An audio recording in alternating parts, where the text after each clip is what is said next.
It's arguably the biggest week in world motorsport. Monaco F1, Indy 500, Charlotte 600, and we have it all here in this week's episode of Bob's Track Talk. The streets of Monte Carlo filled with the very rich and very famous for Formula One, and it was local lad Charles Leclerc who gave the 12 genuine Monaco residents at the venue a reason to cheer, winning his home Grand Prix. Aussie's own Oscar Piastri tried his best to spoil the hometown hero's party. He finished second, while Carlos Sainz took third. Dodging a bullet after a flat tyre in the opening lap was forgotten about when a red flag was called because, well, there was a ginormous shunt. Heading up Beau Rivage, Perez and K-Mac made the track look like a plane crash. A lengthy cleanup was followed by a new race start and, unfortunately, 78 laps of absolutely no passing, but then that's just Monaco. Title leader Max Verstappen was sleepy, finishing 6th, and Daniel Ricciardo, who's now becoming the other Aussie, was 12th at the flag.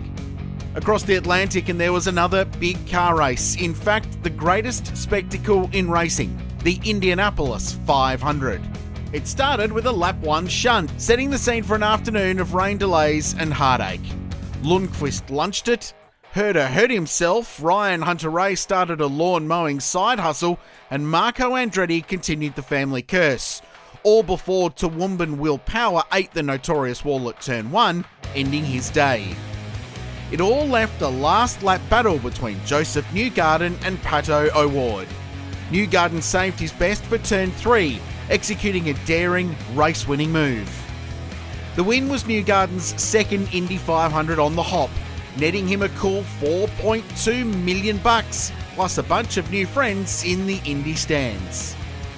Across a couple of states was the equally famous Coca-Cola 600, the good old boys of NASCAR. Christopher Bell won the rain-shortened race, while our Kiwi mate SVG was 28th in the Big Dance and 15th in the Xfinity Series, which was won by Chase Elliott. In Moto GP at Catalunya, Aleix Espargaro won the sprint, while Pecco Bagnaia passed Jorge Martin in the closing laps to secure yet another win for Ducati. Aussie Jack Miller finished 7th in the sprint, only to crash out again in the feature. Formula E zapped its way to Shanghai, and it was an electrified Mitch Evans who took race 1, while Antonio Felix da Costa put Porsche P1 in the final. And in the British touring cars at Snetterton, rain wreaked havoc, with many cars slipping and sliding in the mixed conditions. Everyone avoided the Napa slide job at turn 1 in the last race, leaving Rob Huff in his Toyota Corolla to take the final race win, exactly 20 years after his last in the BTCC. That's all from a huge weekend of motorsport from around the world. I'm Richard Crail, this was Bob's Track Talk, and if you're looking for me this weekend, you'll catch me at the Bend for the latest round of the Shannon Speed Series.